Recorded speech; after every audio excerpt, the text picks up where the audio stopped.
Cast is now starting. All attendees are in listen-only mode. Hello, everyone. My name is Sherry Lynn Phelps, and I'm the Agronomy Manager with Saskatchewan Pulse Growers, and will be moderating the webinar today. On behalf of Sask Pulse, we welcome you to this November 25th webinar. A bit of administration before we get started. To get CCA credits for today's webinar, you must be watching it live. An email will be sent out after the webinar requesting your CCA numbers, and if more than one person is watching from one computer, you will need someone to verify those in attendance and can include all the CCAs. The webinar will be recorded and it will be posted to our saskpulse.com website for future viewing. A link will be provided shortly after the webinar once it is posted. For today's webinar, all participants will be muted. We will be happy to take questions at any time during the presentation and we'll hold them until the end. To ask a question, please type it into the question box located in the GoToWebinar dashboard. For today's webinar, we will have a panel discussion following the presentation where there will be experts in herbicides, fertility, and insects available to answer the variety of questions that may come up. Again, you can answer the questions at any time and we will bring them forward during the panel on your behalf. Today's speaker is Michelle Hubbard, and she will be joined by Dr. Sean Sharp, James Tansey, and Jeff Shano. Michelle is the research scientist in Pulse Pathology with Agriculture and Agri-Food Canada based in Swift Current. Before starting this position in 2017, she worked on blackleg of canola and bioherbicide Boma macrostroma at Agriculture and Agri-Food Canada in Saskatchewan. Her PhD and master's, both from the University of Saskatchewan, focused on endophytes of wheat and fungal cell biology. We are very pleased that Michelle has joined the Pulse world and brings her wealth of knowledge and her current research, which includes Ascochyta blighted chickpea, root rot of pea and lentil, and emerging disease management approaches, such as intercropping, chickpea flax, wild control, and natural products. She's going to provide us with an overview of chickpea health issue that we have seen in the last 2 years in Saskatchewan, as well as provide an update on findings to date and what are the next steps. Michelle will be joined by Dr. Sean Sharp, who is a relatively new research scientist with Agriculture and Agri-Food Canada in Saskatoon, who is focused on weed science.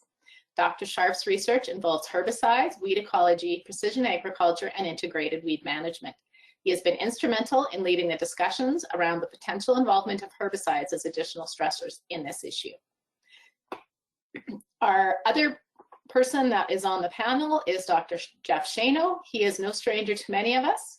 He is a professor of soil fertility and professional agrologist with the University of Saskatchewan and holds the Saskatchewan Ministry of Agriculture Soil Nutrient Management Chair position. He was born in Saskatchewan, raised on the family farm near Central Butte, where he still farms today. Jeff has been instrumental in developing and confirming recommendations for fertility of most crops, and of course with pulses. Thanks to all the speakers and panelists for joining us today to help us understand and address the chickpea issue. I will now turn things over to Michelle to lead us in the webinar titled Recent Chickpea Health Issues in Saskatchewan, and we will go forward. Thank you. All right, thank you for that introduction, Sherilyn. And so as Sherilyn said, I'm happy to be here to talk about the recent chickpea health issues, which I'm not so happy that they've occurred, but I mean, I'm happy to be able to provide an update today on what we've seen in the last 2 years and what we do know to date. So to start off, as I'm sure everyone here is well aware, there's well-known issues that chickpeas experience in Saskatchewan. And the most problematic of these is the disease, Ascochyta blight. And it has the added issue of insensitivity to group 11 fungicides, which are a major tool used to control this disease. Chickpea also can suffer from delayed maturity due to their indeterminate growth habit. And this means that they can fail to produce mature seeds by the end of the growing season. However, neither of those is the focus of today's presentation. Instead, we're talking about a new and emerging issue. And so the animation that should have just popped up on the screen is just a screenshot of the Saskatchewan Pulse Growers website, where you can refer to get a little more information. So this health issue was first seen in 2019, and then unfortunately reared its head again in 2020 and was more widespread. So with that, I'm going to talk first, even though I just said the focus of the webinar today is on the emerging health issue, not Ascochyta blight. Ascochyta blight does play into it, and if nothing else, as a confounding factor or a factor that caused confusion. So I'm going to just briefly talk about Ascochyta blight and also a survey that I've led on Ascochyta blight, because that survey provided some information that's useful and relevant to this emerging health issue. So first off, Ascochyta blight is caused by the fungus Ascochyta rabii, and it can completely destroy chickpea crops. Up here, we have some pictures of the symptoms. In the lower part here, there's little black dots that can be confused with dirt on the leaves that are an early symptom of the disease.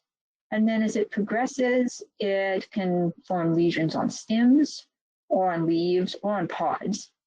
And often these lesions have concentric circles.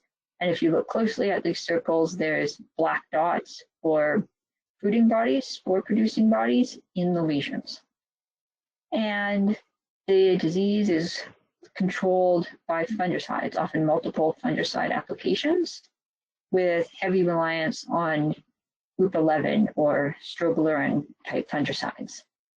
Their partial genetic resistance in chickpea lines is also available, and I'm especially excited about the potential of intercropping, or growing 2 or more crops together, as a tool for managing Ascochyta blight. So the survey I mentioned that I led this past year, and also a similar survey in 2019, aimed to get an idea of the overall levels of Ascochyta blight in Saskatchewan, and to look at the impacts of agronomic practices, including herbicides, fungicides, and intercropping on disease levels, and then to use a laboratory test to look for fungicide insensitivity. So this survey involved surveying commercial chickpea fields, and in 2020, this occurred around flowering, so as to coincide with a root rot survey that was being led by Dr. Sabina Benitza at the U of S. And for the Ascochyta blight survey, 3 sites were examined per field, and then agronomic information was collected from the growers or the agronomists. And then disease samples were brought back to my lab. Unfortunately, because of COVID, we're just now starting to work our way through them, but it's a slow process with COVID restrictions. So now on to some of the results from this survey. So this is showing, so overall 52 fields were surveyed. The severity was quite low. So 2.1 is a low number because the scale that was used to rate disease could go from 0 for no disease up to 9 if a plant was totally dead. So 2.1 is quite low. But the prevalence, so how frequently the disease was seen in fields, was pretty high. So there was a lot of disease, it just wasn't very severe. And then there was significant differences between the cropping districts. And so the one cropping district is pointed out both because it was higher than many of the others, and because as we move into this current chickpea emerging health issue, if you keep in mind this map that we're seeing now, and then I'll show another map in a few slides, you can see that this cropping district that's highlighted, 3A SW, coincides with one of the main areas where this emerging health issue was seen. So, as I said, this survey, although it focused on disease, we did track herbicides and found that the number of herbicides used had no impact on disease. And the field surveyed had seen between 0 and 4 herbicides, and that some of the most commonly used herbicides included group 14s, so heat or authority, and then to a lesser extent, Centurion, glyphosate, or metribuzin, or Suncor. And then I'm talking about the chickpea varieties because, as I'll discuss later in this talk, in 2019, when this emerging issue first occurred, the variety appeared to play a significant role, and especially a difference between Leader and Orion. So in this year's survey, we found that Leader and Orion predominated. They were 19 and 14 fields, as opposed to 1, 2, or 5 fields of other varieties that we could track, but that there was no difference in disease severity between Leader and Orion. So now on to the main topic for today. So this emerging health issue was first observed in 2019, and it had appeared before mid-July, but it was mid-July when I became aware of it. And so I believe it was July 19th when I first made it out to a field to look at it. And by that time, the fields had severe Ascochyta blight as well as this issue. So that made it challenging to figure out what exactly were the symptoms of this issue and how much of it was Ascochyta blight. Like maybe Ascochyta blight was the main cause or one of the main causes. And so in 2019, Gravelberg, Assiniboia, and Coronach in southwestern Saskatchewan were among the worst hit areas. And these areas were dry early in the season and then wet later on. And so now this picture here will explain a little bit where the idea of looking at Orion versus Leader came from. So in this particular field, the Orion chickpeas side by side with Leader looked so much worse. And both anecdotally and in the survey and in the chickpea survey that I led in 2019, it seemed like Orion was both worse hit by this emerging health issue and that it had worse. I don't think it was significant. I don't know if we did any statistical analysis, but Orion's had worse Ascochyta blight in 2019 also. But then in 2020, some degree of this emerging health issue was found in other growing regions, other chickpea growing regions in southern Saskatchewan outside of those areas. And this map illustrates that. So it shows that Assiniboia, Coronach, Gravelberg were still in this hardest hit area, but there were some mild symptoms of this emerging issue even in chickpea, even in Swift Current area. So it seems like it has expanded.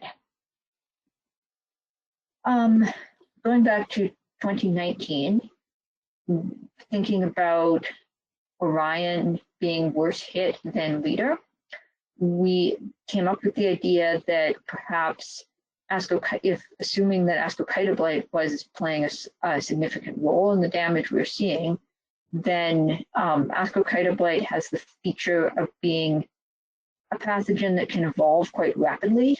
And so that means that if one chickpea variety has genetic resistance that is partially effective against Ascochyta blight, the pathogen can evolve and overcome that resistance. And we've seen that before in Saskatchewan. So that was an idea that my group set out to test in the fall of last year. So yeah, a little over a year ago. And what we did to test that is set up growth chamber experiments where we would plant Leader and Orion in pots and then isolate Ascochyta rabii from severely diseased plants and then use it to intentionally inoculate the chickpeas with the same strain of Ascochyta as each other and keep them in a growth chamber where it was quite humid. And so we found over a number of experiments that there was no significant difference between how Leader and how Orion responded to Ascochyta blight. So that, combined with the fact that these two cultivars share a parent where the resistance came from, so they're not the same cultivar as each other, but the genetic source of the resistance overlaps. So all of that argues against the Ascochyta blight having overcome resistance in Orion, but not leader, as being a major cause. And then the other shortcoming of this theory is it's focused on Ascochyta blight, whereas from 2020, it seems that Ascochyta blight is of course still an issue for chickpea, but what we're dealing with here is something else. So then another suspected cause that came to light in 2019 was residual herbicide damage. And so the idea for this came partly from anecdotal evidence, so what farmers observed, and then also from the environmental conditions. So in the hardest hit areas, it tended to be very dry early in the season, and then a big dump of moisture came. So the thinking here that perhaps Sean can address later in the presentation, or if there's questions, is that when it was dry, the group 14 applied preceding was just kind of sat there and wasn't necessarily taken up when it should have been. But then when the moisture came and the chickpea plants were older and more susceptible to the herbicide, they were hit by damage from the herbicide. So, but the problems with that were that, well, at least at the time that I was able to go out and look at the plants, there was no clear symptoms such as chlorosis or necrosis modeling that you'd expect to see with the group 14. But it could have been there and either been outgrown, been masked by Ascochyta blight, or just have been very mild. So we wouldn't necessarily have seen it, but it could have weakened the plants and made them more susceptible to something else. However, the other problem with this is that later we've come to know that there are some fields that had this emerging issue, yet had never received a group 14. So it clearly can't be the only cause of this problem. In 2019, Dr. Savina Benitza's group at the University of Saskatchewan also examined samples of chickpea plants. And so they received a number of samples and then went through and chose those that actually had symptoms of root rot, like my little picture here shows, and then went through those samples and examined them for root rot pathogens to find out which pathogens were present. And so the most common one was Fusarium redolens that was found in every single sample. And then Fusarium solanae was also common. And then some pathogens were never detected.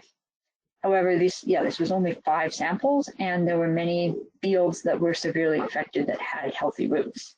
So this can't be the whole part of the puzzle anyway. It may very well be part of it, but it doesn't seem like it could be the whole answer.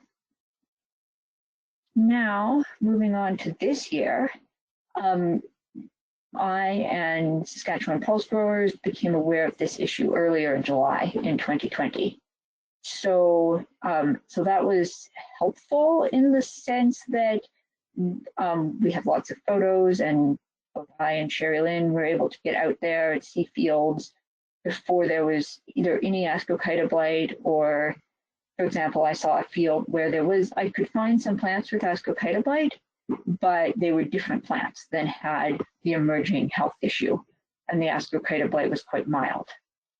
So now I'm going to show a series of slides that show some of the symptoms we found in 2020 that were associated with this problem.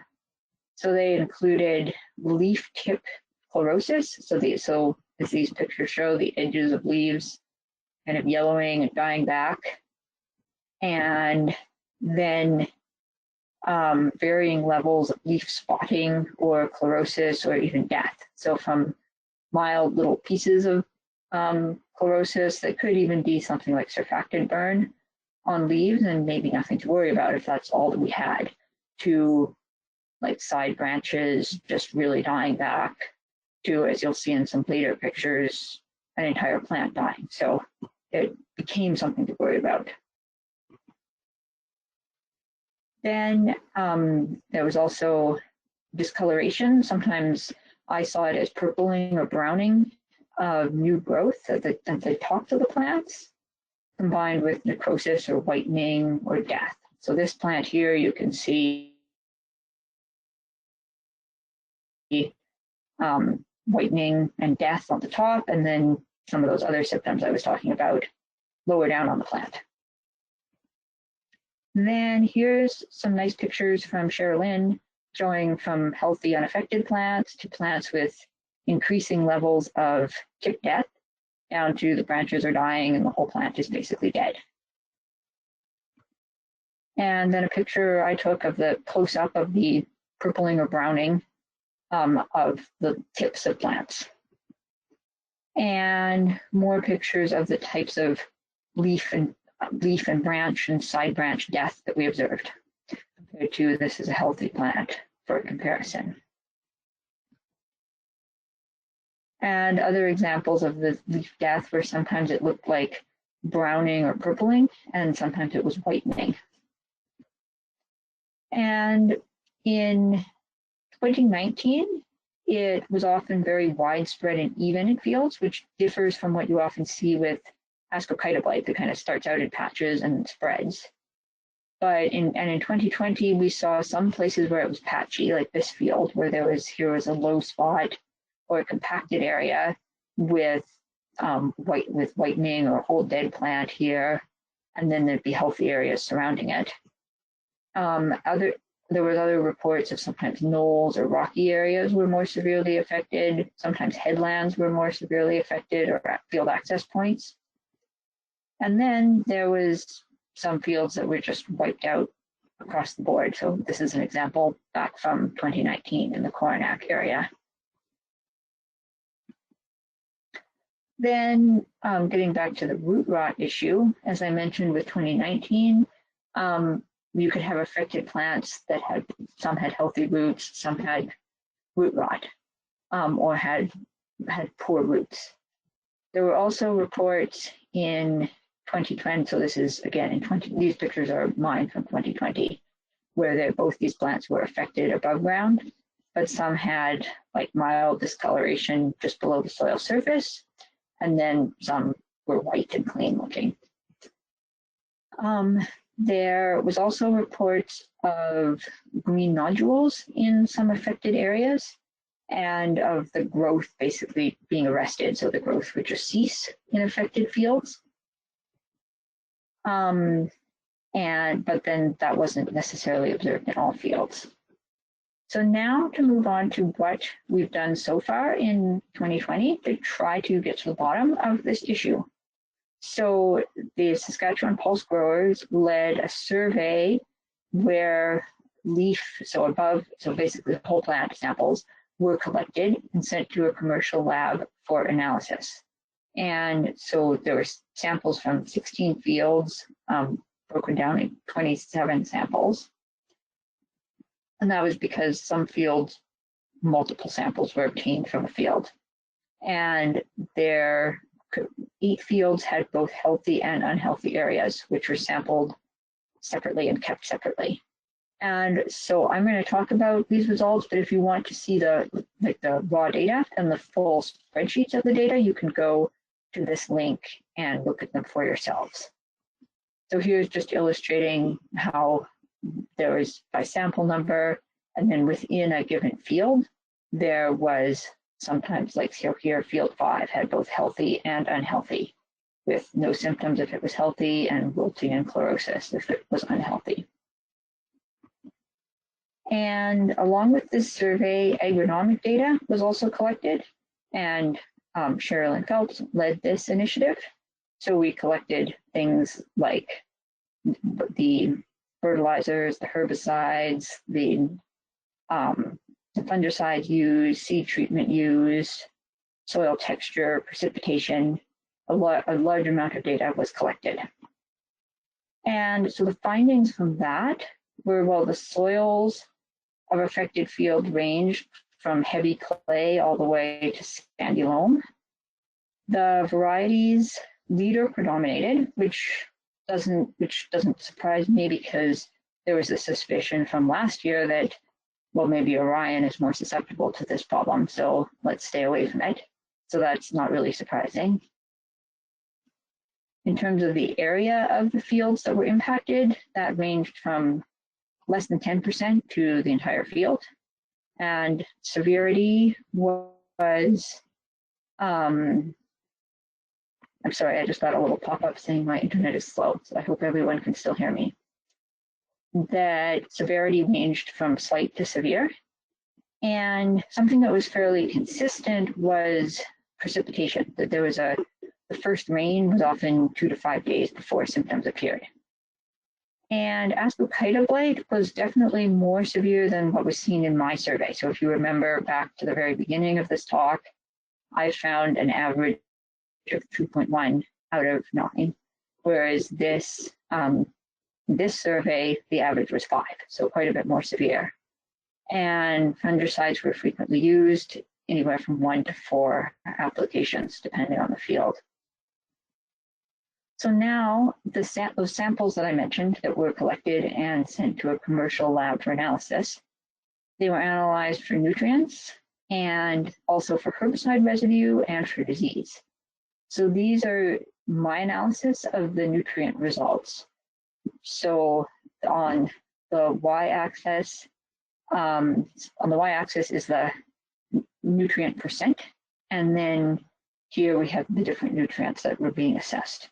And so what I was doing here is looking to see were there any nutrients that were, say, higher or lower in unhealthy versus healthy samples.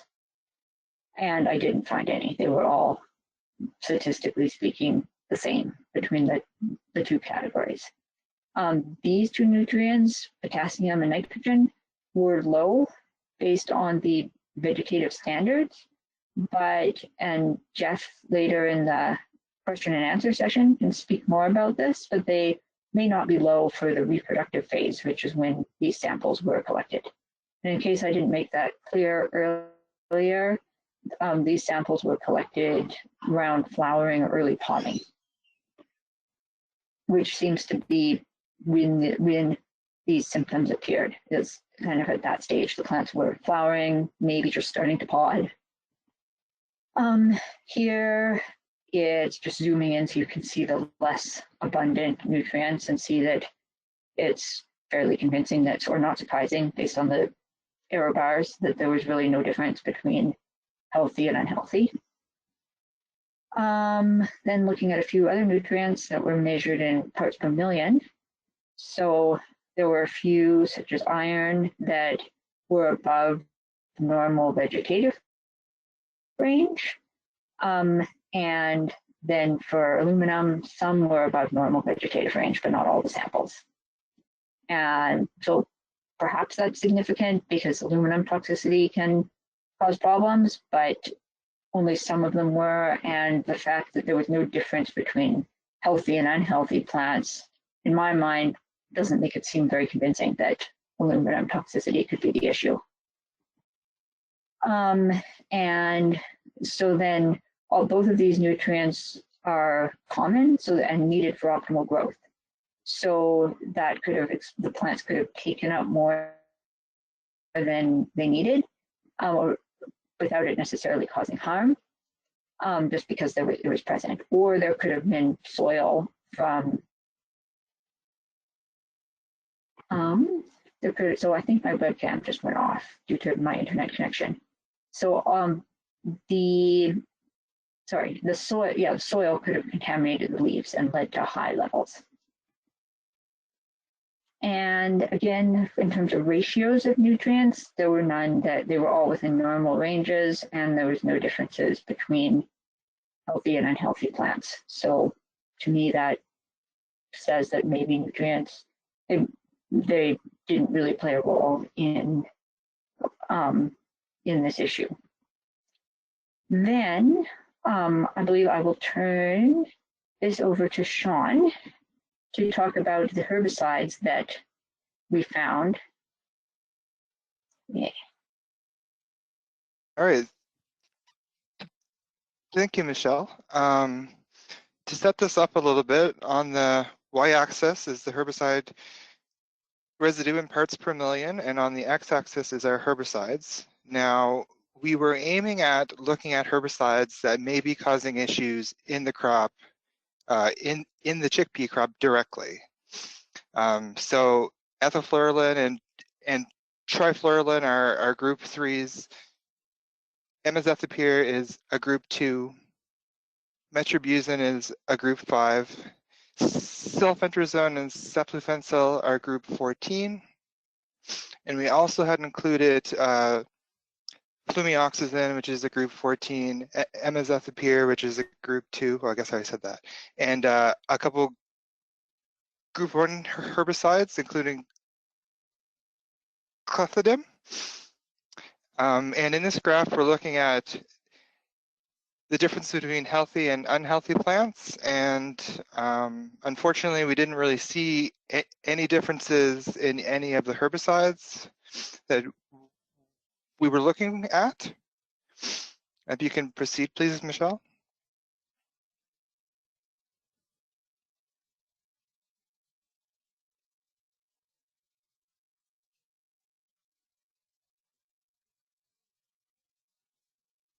Thank you.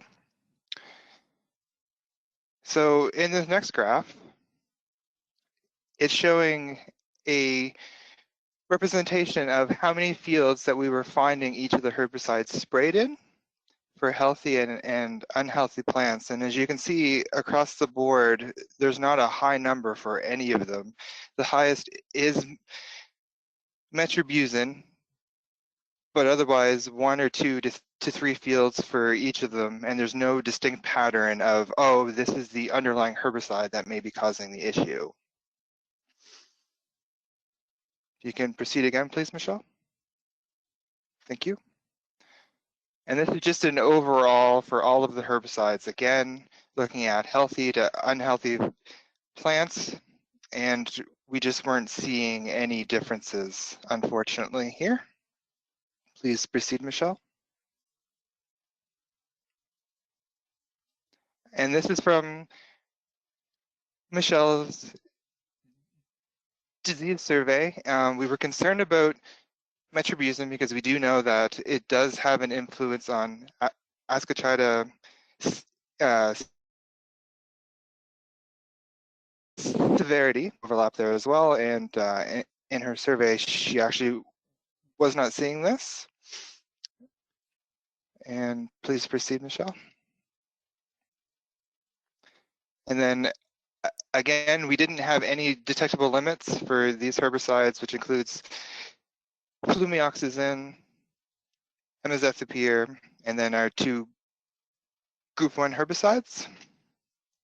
And please proceed, Michelle. So then I put this together. So as I had mentioned, we were looking at herbicides that were being applied in the chickpea production, and we didn't really see anything.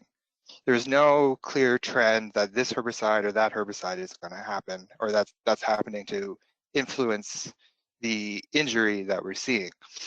So I decided to take a step back and consider what may have been occurring in the rotation prior to the chickpeas, where we're seeing whole fields with injury symptoms. It does, in my mind, point to a carryover issue. We're just not sure what that might be.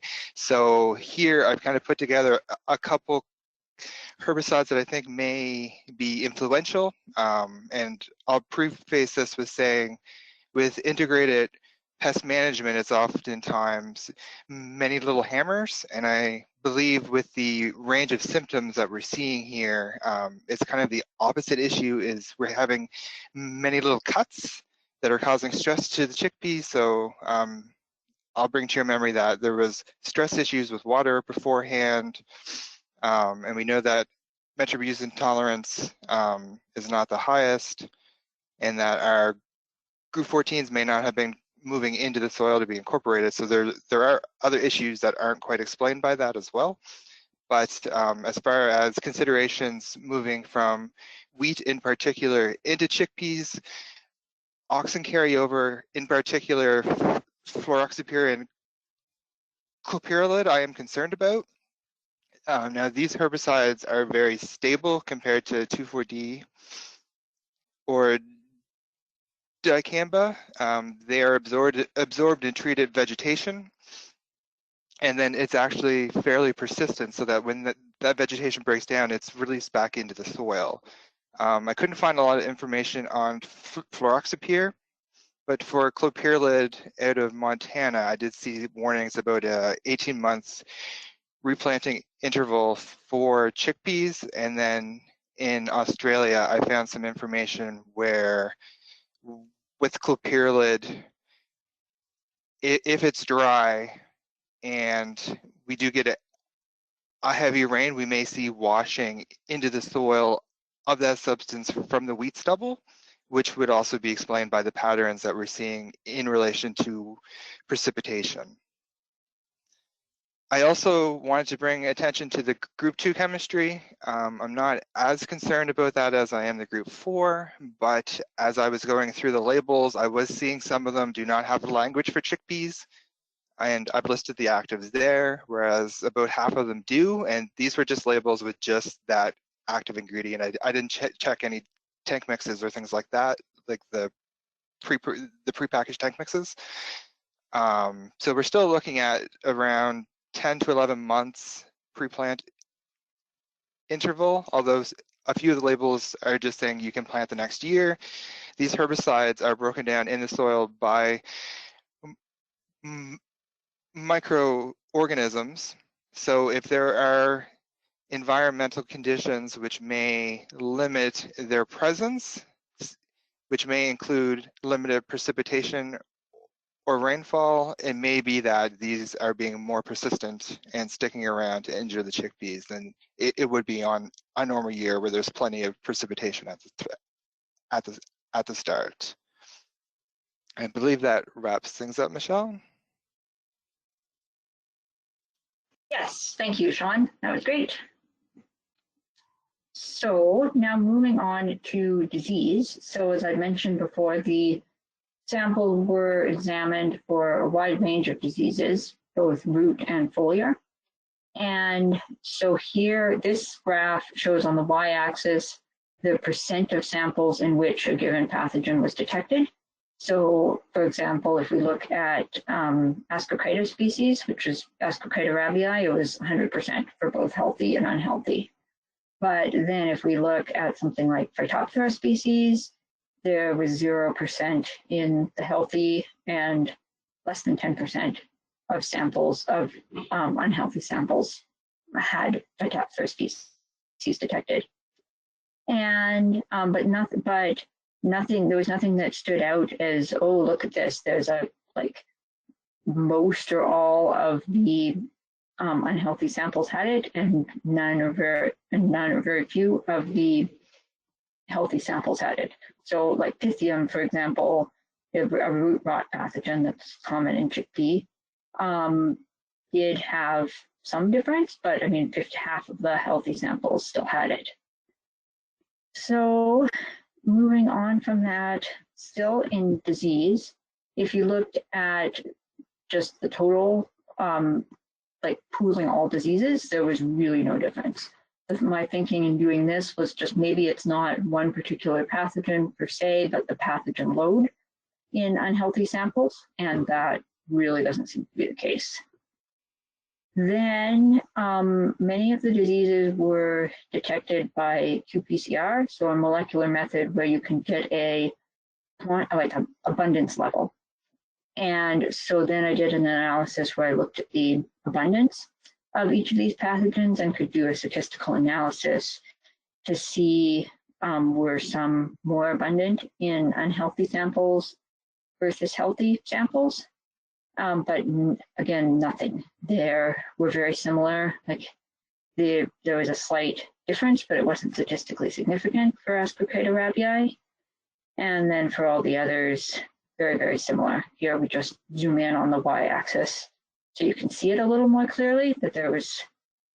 So like if we look at Pythium abundance levels, where I count any sample where Pythium was not detected as a 0, there's really no difference. Like if you look at the size of the error bars, and same for everything else, there's just nothing stands out as being the causal agent. Some diseases were tested for but never found. These include sclerotinia, which has a really wide host range, and verticillium dalli. And then we were quite suspicious at one point of viruses being part of it, but most of these viruses were not detected at all. The two lettuce mosaic virus and peanut stunt virus did get two positive ELISAs, or they were detected in 2 samples, but that may have been a false positive, and it was only 2 of the samples. It wasn't widespread. Then, I don't know, James, if you want to start talking about this, or I'll talk for this slide, and then if you want to jump in and explain what was done in subsequent slides, you can do that. So another piece to this puzzle beyond disease was insects or entomology. And so in 2019, when Cheryl from Dr. Sabina's group was examining the root rot affected chickpea samples, she did observe some nematodes, but those nematodes weren't kept and weren't analyzed in any way. So an analysis of nematodes is now planned in the future by Dr. Mario Tenuta. And then Beth Truman from, who was an agronomist in Limerick with the co-op, did observe that there were nodule feeding insects. And so here, this picture just shows the healthy nodules and then nodules that have been fed upon. And she showed me some fields in which she found that she thought that the more heavily infested fields with these nodule feeding insects had more Ascochyta blight, and possibly or not more of the emerging health issue. So now, James, if you'd like to take over, you may do that. Okay, can you hear me? I can hear you, James. Okay, terrific. So we received a sample from in our crop protection lab of plants that had been fed upon and possibly had contamination with insects. There was some speculation that they might be nematodes at the first get-go with the initial description, but after going through the samples, determined that we had 2 species of insects. We collaborated with Sean Prager's lab to get them as close as we could using DNA agar coding. The one on the left is Delia platura, the seed corn maggot, and the one on the right is a darkling fungus gnat. And this one was determined or identified 2 genus using molecular techniques, but the family's in a bit of a state of flux right now, so systematically. So we haven't determined this to species at this date. So the first one, Delia platura, sorry, if we could just go back to talk about Delia platura. So Delia platura is oh no, the next slide, please. Is what's commonly called the seed corn maggot, but it's part of the, oh, sorry, if we could just go back. Just one. Yeah, that one, thank you. So Delia platura is part of the Delia species complex that you typically see in canola.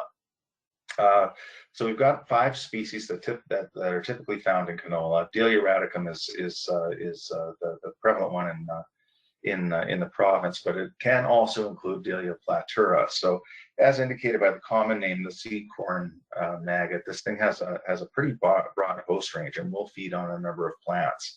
It has been documented in other Fabaceae crop plants as well, feeding on it. So it's not, although it is a surprise, but it's not overwhelming to see this animal living and growing in a chickpea crop. What may have been happening, it seems that the previous year's crop was canola, and they do overwinter as puparia. So that is, in a people case. So it's very likely they had an easy time establishing in that field. They were at large numbers, it seems very likely that that these animals, you know, given the large numbers of larvae that were present, they're not feeding on nothing. So it seems very likely that that they have found an alternate host there. There is also a possibility, because there were brassicaceous weeds along the field edge, and this location was relatively near the field edge, that they were feeding on those. I'm more inclined to think that they were actually feeding on the chickpea at this time. So if we could take a look at the next slide. This one was it was the weirdie. So Lycoriella is members of this genus are typically found as pests of commercial mushroom production. So they're thought to be obligate fungus feeders, and members of this genus typically consume fungus. I could find no reports of members of this genus feeding on Fabaceae. However, these animals were tunneling the nodules. So one, you know, in discussion with colleagues, one possible idea that's been thrown around is that the seed corn maggot feeding, coupled with the wet conditions, may have led to increased fungal hyphae that the Lycoriella were taking advantage of. However, with them tunneling into the nodules, I think there's still much more to this story. Is there a subsequent slide? Nope, that's it for the entomology portion of it. Okay, thank you. Okay, so the next part, thank you, James, that was really helpful. So the next part of the presentation is a bit of an analysis or a summary of what we know so far, which unfortunately is not all of the answers, and then what we are planning as the next steps and as possible next steps. So here are some factors that seemed consistent across the 2 years. And so one was the stage of the plants when the symptoms appeared. And that was that they typically appeared at flowering or early potting. And so this pop-up is how that could link in to differences between varieties. That perhaps, so while the variety of Chickpea Orion typically matures later than Leader does, it does tend to flower a few days earlier. So in 2019, it may have just been farther into that more susceptible stage when the right environmental conditions popped up, and hence it was harder hit in certain instances. But then if Leader was at that critical stage, it could also be hit. And so that could explain the apparent varietal differences that were seen in 2019. Then another consistent factor is the weather. So in both years, impacted areas were quite dry early in the growing season and then very wet just prior to when these problems showed up. So, and that could explain why some areas were hard hit in 2019 and others were not. So this was a graph I put together from Saskatchewan crop insurance data on rainfall in Coronach and Assiniboia, which were hard hit, compared to Swift Current and Moose Jaw that were not so hard hit. And it shows that they were all super dry early on, and then they were all became wet, but Coronach, the worst area, was the wettest. And then Swift Current and Assiniboia were similar in June, but then by July, Swift Current dried out, whereas Assiniboia didn't dry out as much. So perhaps the cumulative impact of that moisture played a role. And coupled with in 2020, we saw a pattern in the agronomic data that for many of the fields, there was rainfall just prior to the symptoms appearing, and that it had been dry before that. So then inconsistent factors that may or may not play a role is nutrients, such as possibly potassium, and then herbicides. So group 14 was of suspicion. Now we're concerned about either metribuzin, or as Sean discussed, about rotational carryover effects. So perhaps something that was applied in a preceding crop and then caused stress to the chickpeas. And it's still entirely possible that that disease is a major player if it's a disease that we're not looking at so far. So we would only have information on diseases we tested for. So if there's something that was not tested for, or perhaps a consortium of microbes that were protective or not, that weren't tested for, that's still a possibility. And then the entomology issue and the nematodes are also something that's outstanding that we just really don't know how much of an issue it is. So that leads me into the next steps. So soil sampling has been done for this year, but we don't have results yet back for it. And so as I mentioned, disease or other microbes, disease from what we have tested for, it really doesn't seem to be an issue.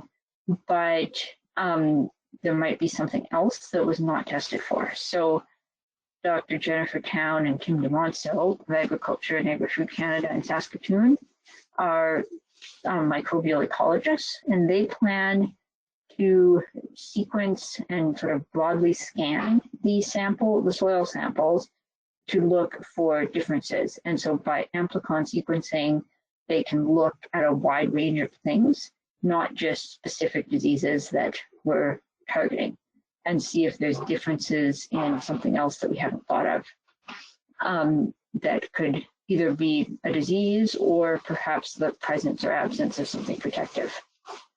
Then nutrient analysis will be done, including electrical conductivity and pH analysis.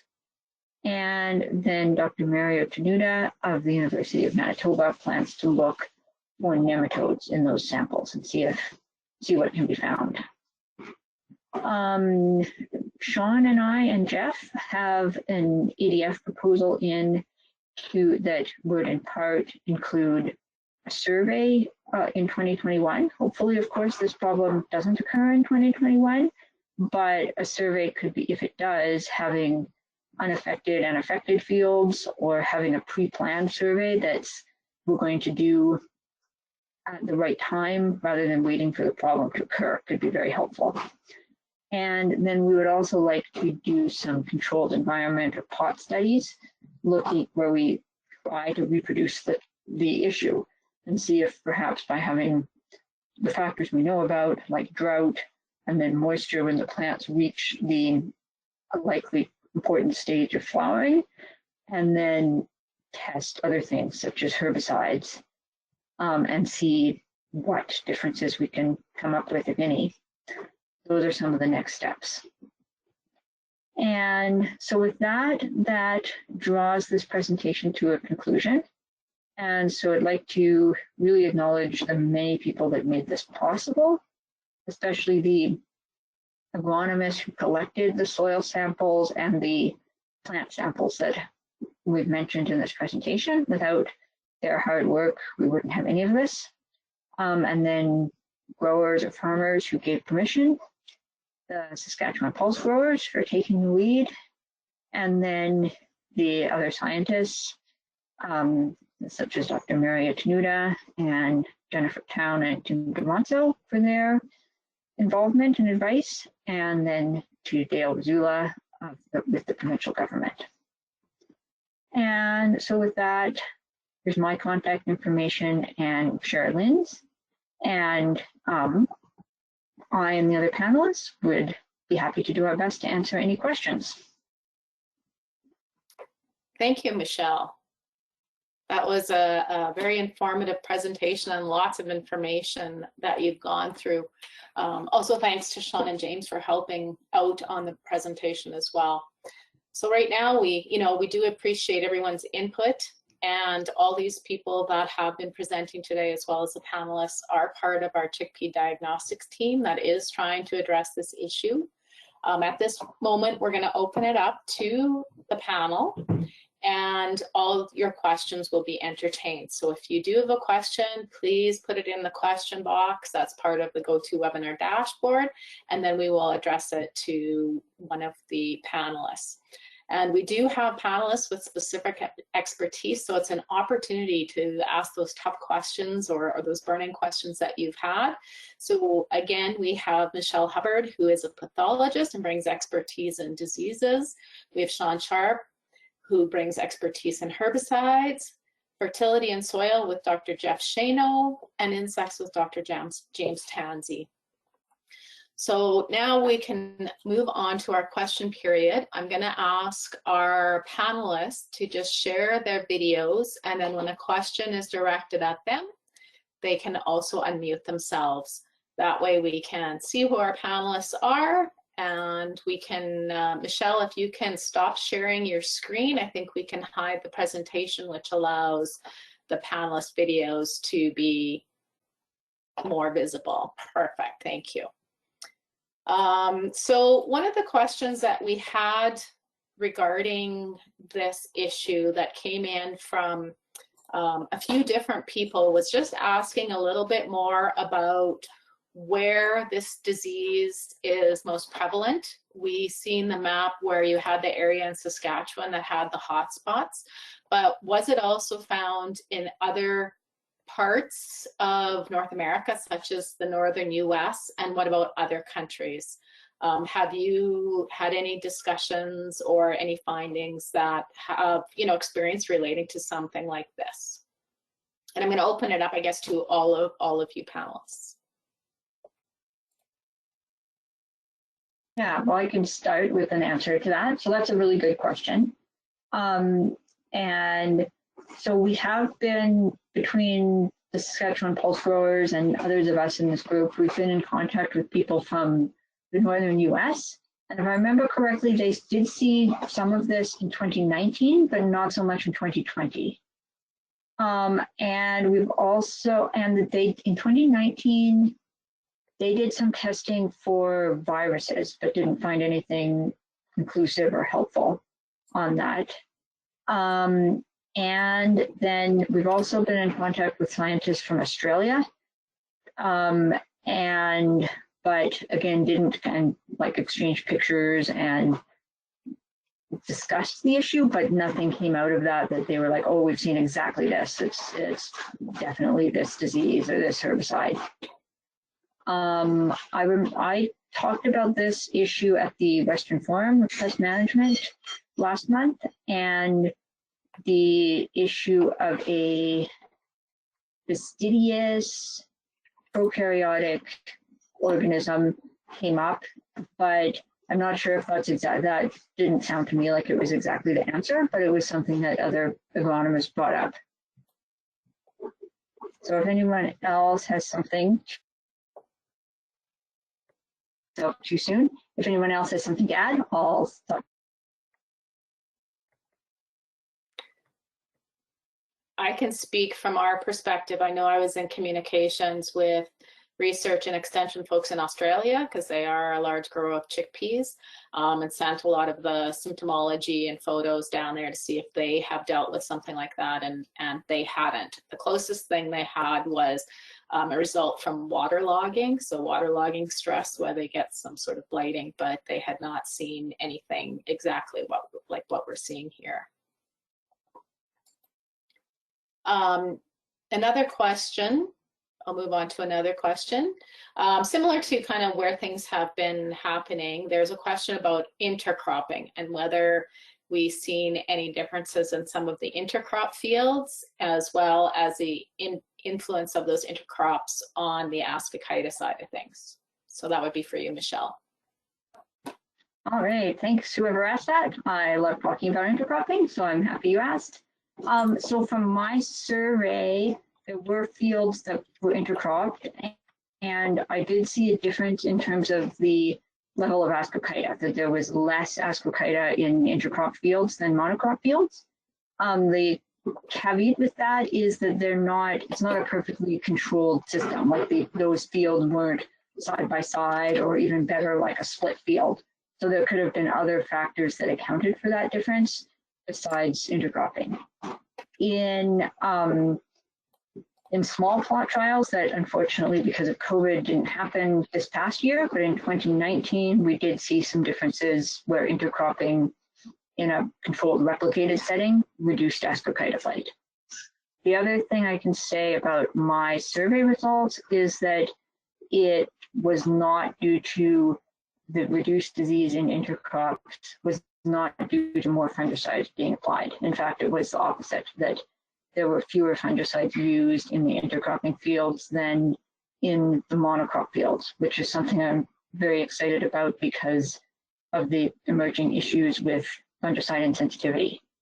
But then for getting at the topic of today's webinar, which is this emerging health issue, none of the intercropping fields showed this issue. They had Ascochyta blight, but they didn't have this issue, but there's no way to say that intercrops will protect or not protect from this issue. We just don't know.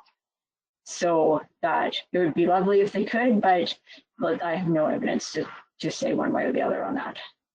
And since we don't know how to induce or predict this issue, it's kind of hard to test. It would be wonderful to do that kind of testing. And maybe if pot trials are successful in reproducing this issue, that would be something great to look at. But I have no idea if we'll be able to reproduce it indoors. And so, yeah, I hope that answers. Thanks, Michelle. I'm going to move on and ask Jeff a question. Jeff, can you comment on the nutrient or soil impacts that could be influencing the issue, particularly on the potential for low potassium, as well as the influence of the electrical conductivity? Yeah, sure. Thanks, Sherry-Lynn. The potassium levels were all low according to the diagnostic criterion that was applied to all of the plant samples. But as was noted, that the stage of the crop at which it's taken in comparison to the critical or diagnostic criterion is an important consideration. And I think, in terms of comparing the healthy and unhealthy plants, really there wasn't any difference there much in potassium that would be a kind of a smoking gun. I guess the other thing related to potassium, I was thinking a little bit about was potassium fixation in interlayers, and drying soil can cause potassium to get trapped in between the layers of clay minerals. Interestingly, this phenomenon shows up after a wet period, and wet conditions would actually tend to release the potassium from the interlayers. So I want to explore the potassium a little bit further just to try to rule that out, but I'm not convinced that it's just over. In terms also of the soils, the texture of them, it seems to be across all different textures, and I really wouldn't expect that to be the case if it was potassium. Also, the symptoms showing up in the later on and in the top part of the plant, the young part, really isn't consistent with a potassium deficiency. But there may be some interactions there, and again, anything that will interfere with the growth of the plant is going to affect the concentrations that you see in the tissue, especially if it interferes with the roots. If it interferes with nodulation, that's going to affect nitrogen fixation and N concentrations as well. The electrical conductivity, the salinity, again, just looking to see if there's any kind of a relationship between salt content in the soil and how that might be affecting the plant and the incidence, the observed incidence of this disease. So a little bit more exploration on the soil side of things is what we want to do, Sherry-Lynn. Thank you. I also want to ask you, there was another question about the potential for aluminum toxicity. Do you want to comment on that? Yeah, normally aluminum toxicity shows up in acid soils, in which case we have, because of the low pH, a lot of soluble aluminum. And the symptom of aluminum toxicity is reduction in root growth, a kind of pruning of the root growth. That's really not what's being seen here, I think. And although you see higher concentrations of aluminum in the plant than what you might expect to see, just like a lot of microelements like iron as well, the plant will accumulate them in the plant tissue, and they'll be at levels above what is normally required for the physiology of the plant, but it's not really hurting anything. So I don't think the aluminum, again, coming back to, we're going to look at pH in the soil, but looking at those pH values and the and how that's liable to affect high concentrations of available aluminum and uptake and toxicity by plants, I don't see anything there really that would point to that being the issue. Okay, thank you. I'm going to move on to, it's a combination of questions that came in, so I'm hoping I'm hitting them all appropriately, and it revolves around the effects of nodulation. So it includes Jeff, but there's also questions related to insects, so the question relates to for James as well. So the questions are all revolving around, dry conditions, the potential for insects such as pea leaf weevil, or the larvae that we've seen feeding on the nodules, and how that nodulation or lack thereof may be leading to low nitrogen status, and could that be leading to some of the stress symptoms that we're seeing? Well, I can address the dry conditions first. Yeah, pea leaf weevil as a rule, rule is strong. There's some work by AFC, by Megan Dankowski, looking at the potential effects of dry conditions on diminishing populations of pea leaf weevil. I haven't seen it in my modeling, but I'm happy to defer to her. I'm seeing greater effects in my models associated with hard winter freezes, but we'll arrive at a consensus point one day, I'm sure. In the case of just looking at the case that we saw with Delia, they do tend to prefer moisture soils, and of course the fungus gnats would prefer a moisture environment as well. And with that, I'll defer to the rest of the questions. I think for the nitrogen fixation, inhibition, issues with nodulation, in terms of severe nitrogen deficiency symptoms, really weren't characteristic on those chickpea plants. There wasn't the yellowing, the chlorosis of the bottom leaves, those kind of symptoms, the kind of things that were going on there, like the bleaching that was sometimes observed, some of that kind of purpling that was going on at the tops of the plants, really is not consistent with a severe nitrogen deficiency that would be associated with some type of interference with nitrogen fixation. Thank you. I'm going to move on to now. Sorry, go ahead, James. If I could just add one more small point too, is what we have been seeing with our survey work throughout the province is really greatly diminished pea leaf weevil populations overall. So their influence on systems right now, I would probably rate as pretty low. Well, that's good news. I guess just another insect question came on a similar note on the impact of potential nematodes. And I know we've sent samples away from the soil to Dr. Mario Tenuta in Manitoba, but we don't have the results. But would you like to comment on the potential for nematodes, James? Yeah, I'd love to. I don't really have the background in nematodes, though. So. Okay, thank you. So we're going to move on to herbicides. Sean, you're going to get a chance to answer some questions. So the first one is, can you comment on the diagnostic value of sampling for herbicide residues for suspected crop injury in general? Yes, I think there's still a lot of value in it. It turns into a bit of a needle in a haystack when we don't quite get a good handle on symptomology at the start. So in the context of the emerging chickpea issues, there was a lot of reported symptoms that weren't consistent or they were out of order. And then once we started to see the progression over time, it made it easier to pinpoint where we might see issues. And a lot of the time, the two are linked, at least in my experience. If you are having injury, it typically looks this way or that way, in which case you would test this or that. Whereas for this, when we were looking at making those decisions, we kind of had to do more of a wider scale. So that's why a lot more herbicides were included than typically you would see. So, but I still think there's a lot of value in it. As far as informing carryover issues or drift issues and things like that, for sure. So on a similar note, can you elaborate on what future research is planned on herbicide residual effects? It's important to investigate all possible causes, but the ones listed were incredibly common in a typical rotation, and without consistent tie to this issue, it seems dangerous to suggest to growers that these commonly used chemistries for decades are causing a new issue until more is known. And on a similar note, we are taking some soil samples, and maybe you want to comment on whether there is some potential to have those analyzed for some residues, and if so, which ones we should be looking at.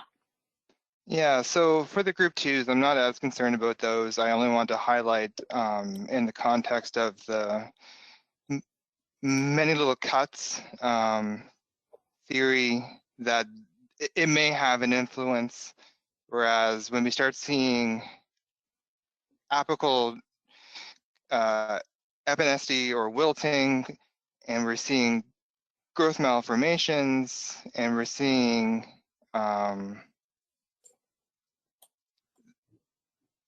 even that purpling, all of those symptoms kind of point to either like a translocating herbicide to me. And even the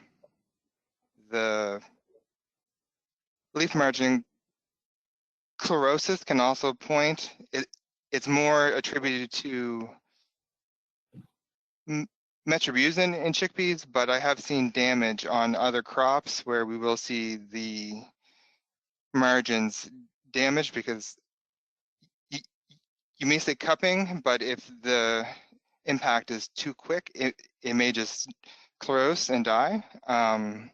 So that's kind of where I'm leading with that, and I'm more focused on, especially where there are no, at least to my knowledge, there's no language in any of the labels for clopyrrolid and fluroxypyr for chickpeas that there is any kind of safe application period there, and I'm happy to be corrected if that's not true, but especially for clopyrrolid, I've not seen anything, and the labels are showing, or the recommendations from Montana are showing 18 months, and there's concerns out of Australia as well. So while yes, they have been used in cereals for quite a long time, with chickpeas, it may not be the case. And I know that there are concerns for kochia, and producers may be trying to control it because we have group 2 and 9 are lost, and now parts of group 4 are lost. That, you know, it's easy to pick up those heavy duty auxins, whereas maybe in the past those weren't used as much. We're still trying to get more information on rotational history as well, to kind of get an idea of what started it at one point and what is being input in those systems before, as a more complete record. So if that can be brought forward, it would definitely be appreciated. Did I cover all that, Sherilyn? I think so. Thank you.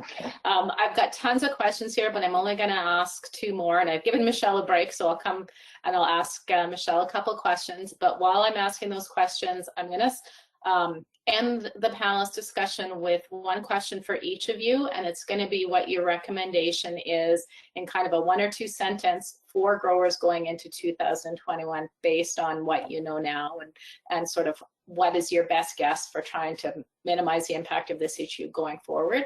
So giving you some time to think on this while I'm going to ask Michelle some more specific questions I have come in. So Michelle, this is going to be relating to actually the seed lots. And that was one thing that we really haven't looked at, I know, but is there something from your perspective that maybe we should be evaluating in terms of the seed that's being planted? Could the seed lots be impacting the incidence of this issue in terms of the seed quality, or is there seed-borne diseases that we haven't been testing for that maybe could be showing up? Just something on the seed side of things that maybe we should be considering. Okay, well, thanks. That's a good question. And it did come up in 2019. I remember some of the producers I talked to wondering about that, but we didn't have a chance to follow up on it. And so it certainly is possible that it's a disease that's seed-borne, like even Ascochyta blight is seed-borne. But if it were seed-borne, it's puzzling to me that we wouldn't have seen it in those disease analyses. It would have to be something that we haven't thought of, or we would have seen it be more abundant in the affected plant, unhealthy plants versus the healthy plants.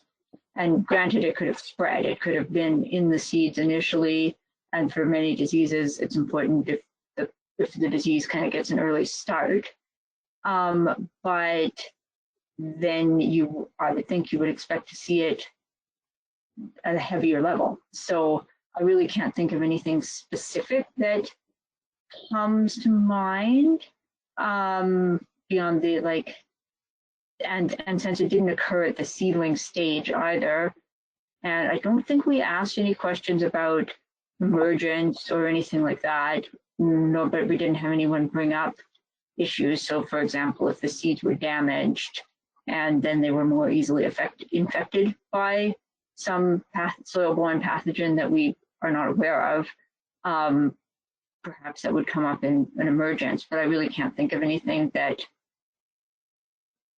that stands out as being likely. Yeah. Okay, thank you. Sorry not to have a conclusive answer for that. No, but one more question, right? And the whole puzzle of this issue.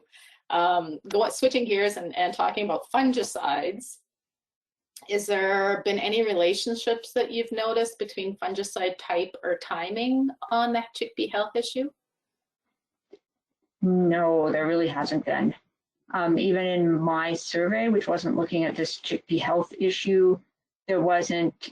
I looked at the number of fungicides that we used and disease, and there wasn't less disease in fields that had received more fungicide applications. But that's not to say that fungicides were not working. It could be that there was heavier disease pressure, and so people chose to apply more fungicides because there was more risk, either higher pressure or conditions for more risk.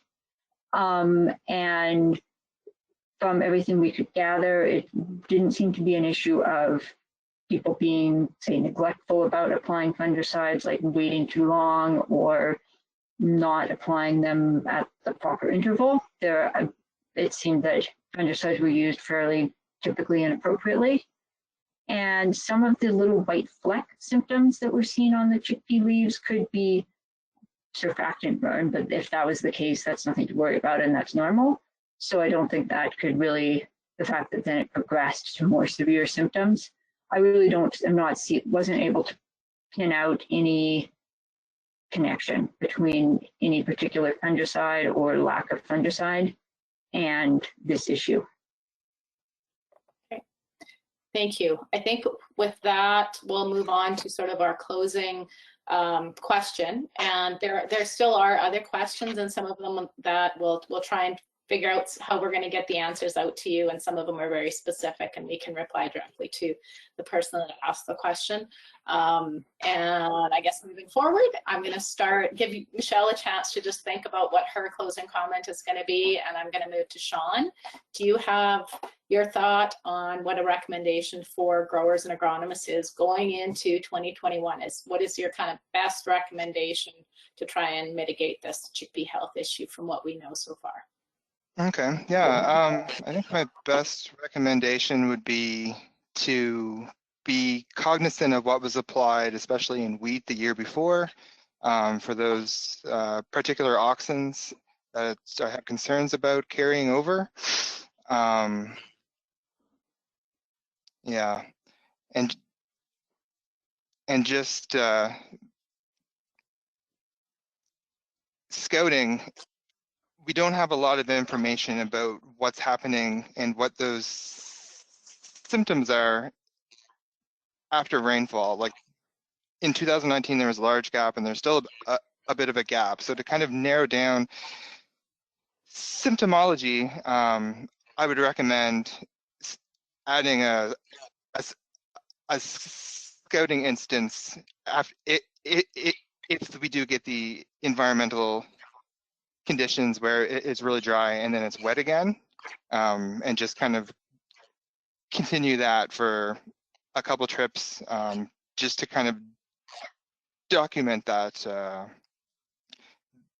those symptoms as they appear. Thank you. Jeff? Well, I think I would say a well-nourished plant that has the proper nutrition could certainly fend off plant stress from pests the best. So I think use your tools, soil test, apply the fertilizers recommended, inoculate with the rhizobium inoculant to give that plant the best chance from a plant nutrition standpoint. Thank you. James? From an insect point of view, I think it's a little premature for me to make any recommendation. What I am really curious about, and this touches on something Sean said, is about rotational effects. I mean, to see root maggots show up in chickpea fields seemingly out of the blue and potentially carried over from establishment in the canola field the previous year, I'm wondering about the potential for rotational effects, and it's simply a question on my part. And again, a little premature for me to make recommendations. Well, thank you. Michelle, you had the first word, now you get to have the last. All right.